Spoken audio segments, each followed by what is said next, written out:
Welcome to Extraterrestrial Evidence. My purpose is to gather enough extraterrestrial evidence that you could read, that you could see, or experience, or told to awaken your curiosity to the fact that we may not be alone here in the universe. My name is Roderick Martin, and I'm a MUFON field investigator here in the state of Texas. Also have the podcast Extraterrestrial Evidence, as well as the YouTube channel here that I host, and on Clubhouse audio app. I have one of the largest clubs with over 22,000 members, where I do a weekly Wednesday night show, 8:30 Central, talking about UFOs, extraterrestrials, and those government secrets.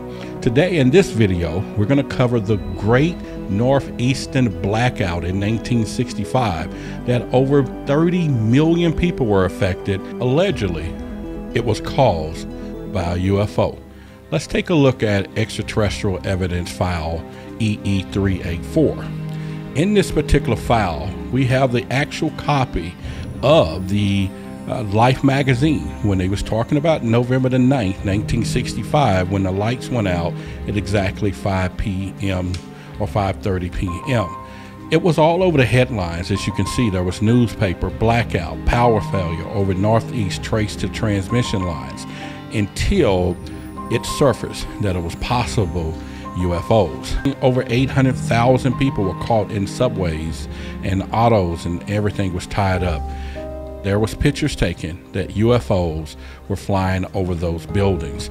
Now, this particular picture here is very significant, and at the end of this video, I'll explain why it's important. So let's now dig into what actually happened in 1965. The story of tonight's massive power failure in the East. Here is NBC News Washington correspondent Robert Abernethy. Good evening. The northeastern United States tonight suffered its worst electric power failure in history.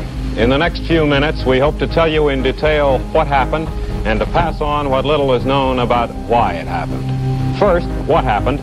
Just before 5:30 tonight, at 5:28 in New York and 5:21 in Boston, at the height of the rush hour, the lights went out in those cities and in most of the Northeast. Perhaps 30 million people in approximately 80,000 square miles were affected. There were massive traffic jams and confusion, especially at train stations. Thousands of people were trapped in darkened elevators. The New York City Transit Authority estimated that 800,000 people were underground in subways when the train slowed to a stop in the dark. Okay, now that we have the setup, let's dive into what really happened on November the 9th, 1965, when over 26 million people lost power. Great Northeastern Blackout. Date, November the 9th, 1965. There have been many connections made between the appearance of UFOs and the disruption of electrical circuits, particularly in cars approached by low-flying UFOs. There's also been several claims made UFOs in the vicinity of major cities has caused power blackouts, affecting many thousands of people. Such claims were particularly common in the 1960s. The most dramatic of all claims was that of the Great Northeastern Blackout, which covered an area of 80,000 square miles and affected 26 million people. Just after the power failed at Syracuse, Deputy Aviation Commissioner Robert Walsh cited a round theory UFO ascending at moderate speed from a fairly low altitude. A second fireball is also reported. The objects was over the Clay Power Substation, an automatic control unit which regulated power from Niagara Falls to New York. Witnesses in the Time and Life building saw a UFO in the sky above the blacked out Manhattan. Time magazine photographers photographed this object. Many other reports of UFOs came in across New York, New Jersey, and Pennsylvania. UFOs were reported over Pennsylvania by pilot Jerry Whitaker and passenger George Croniger, who believed they saw them being chased by jet interceptors. At the height of this blackout, it had spread to 6 states and others than New York and sections of Canada. New York City has 600 trains and 600,000 passengers trapped in underground train system. Many thousands were trapped in elevators, bridges, even tunnels were jammed through traffic light breakdowns. Airports were shut down and flights redirected. The enormous northeastern power grid was thought to have been invulnerable to accident or attack of having hundreds of automatic controls and safety cutouts. Congress has been told that a serious breakdown was quite impossible. Various heads of the power plants indicated there was no explanation for the blackout, no several transmission lines, faulty circuits, or defective generators. One stated that it appeared that the vast amount of electricity had simply been lost, but without explanation. As always, there was a cover-up. Let's dive right into it.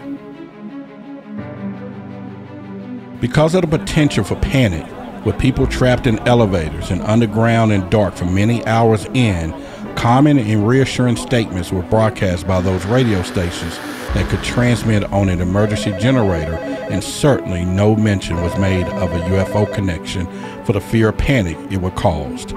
However, the press picked up on the UFO reports and indeed the Air Force official denials, and by the end of the day, it was already being speculated that UFOs has caused the blackout. No proof of this connection had ever been forthcoming, though one Air Force major made a point.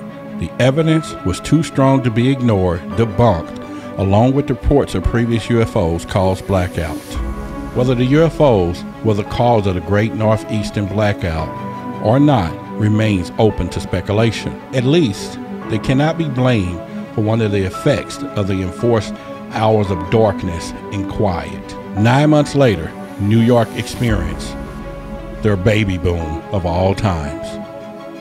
That is the story of the speculation of UFOs caused the Great Blackout in 1965. I want to thank you for watching this video. And if you like any more videos like this, or you have information you want to add to this video, post your comments below. Please subscribe to the channel, set those alerts, and also, if you have time, go over to Clubhouse, subscribe to the app, follow the club, follow me, and you can hear me live weekly. That's at 8:30 Central, Wednesday night. In the meantime, I have another video coming up for you in just a few days. Thank you for watching.